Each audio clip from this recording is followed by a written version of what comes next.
Well, hey there, ladies and gentlemen. How are we doing tonight? I just thought it was a good idea to maybe make another video.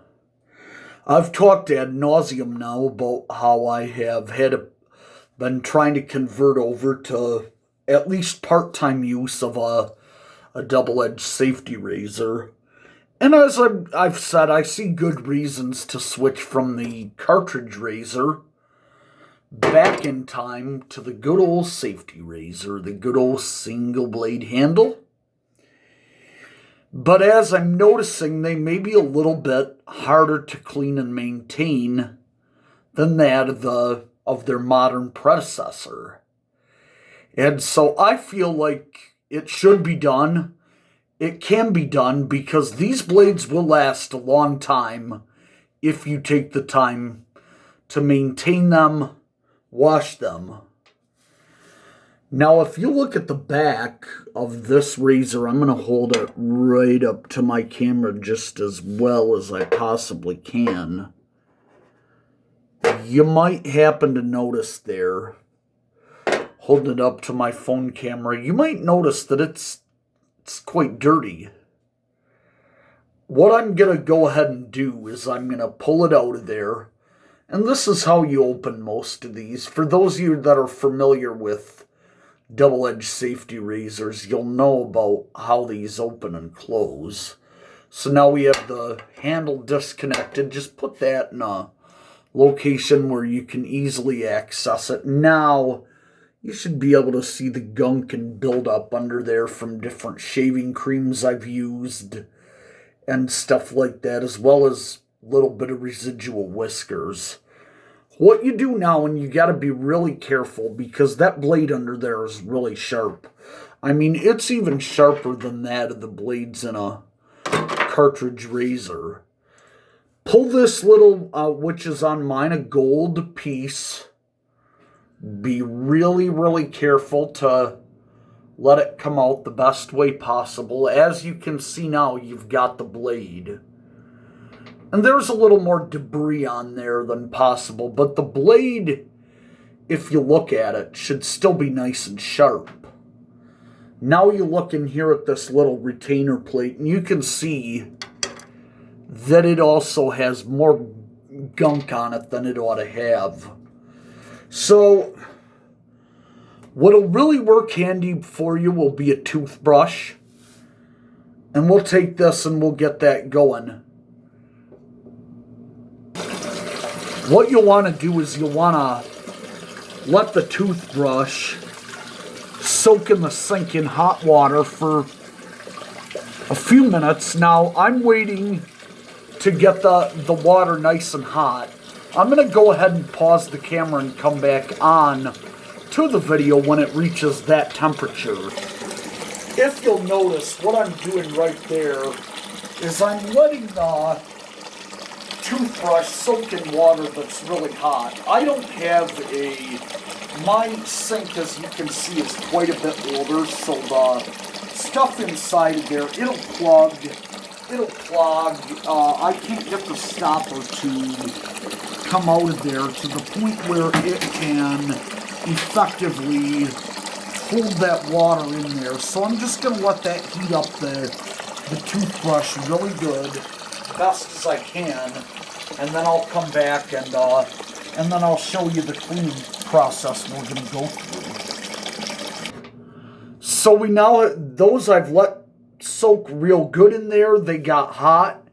Now we just want to take a nice toothbrush, one that you're not using anymore, and you want to just real nice scrub that stuff off, because when it dries up, you're not able to brush that stuff out. As you can see now, this is nice and black again. All that stuff is really rubbed out of there. You want to just do this gently. You don't want to leave any gouges on the razor. You don't want it to destroy the toothbrush, because if you can, you'd like to reuse this as a cleaning brush, but have some way to designate this as a cleaning toothbrush only, so that you don't end up mistaking it for an unused toothbrush of some kind and using it to brush your gummers and, you know, you end up spreading something. If not the COVID, then some other kind of periodontal issue. Step number 2, and this is pretty much the second of which, you have the actual single edge, the double edge blade itself right here inside of the plate in the razor. You'll wanna remove that from the screw-in plate real nice, like so. Remove that out of there. Now quickly take the blade, and it's nice and hot and wet, just real quickly, and make sure to, best way that you can grab it is like that. Make sure that it doesn't get in any position to where you're likely to have it slice through your fingers, because believe me, they can when they're exposed like this. This is stainless steel. It's tempered stainless steel, and it is extremely sharp, but just wipe it real nice. Sort of circular motion, like so. Best to just do that and then rinse it off, just bits at a time under the sink in cool water. And last but not least, now you have the retainer bracket plate that sort of keeps the blade guarded where it is less likely to cut you. It's been heated up real nice. You can see there is still some gunk inside of that cartridge. We're going to take the toothbrush like so, using some elbow grease. As you can see, you've got that lubricated. It's removing the whoops.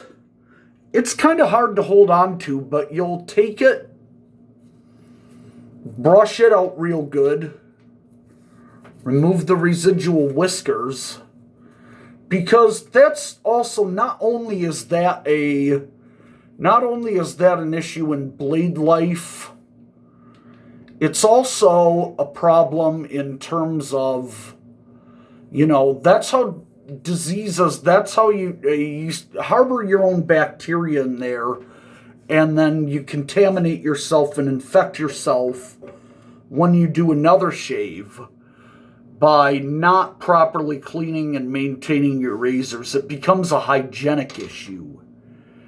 You want to take it one more time. I'm going to pause it real quick, rinse it like so, and then we'll have the last step of the process.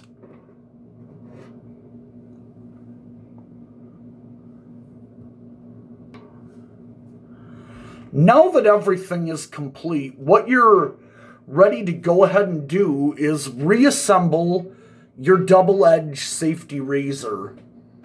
The process begins by taking the blade that you're going to use, if you wish, or you can take another blade.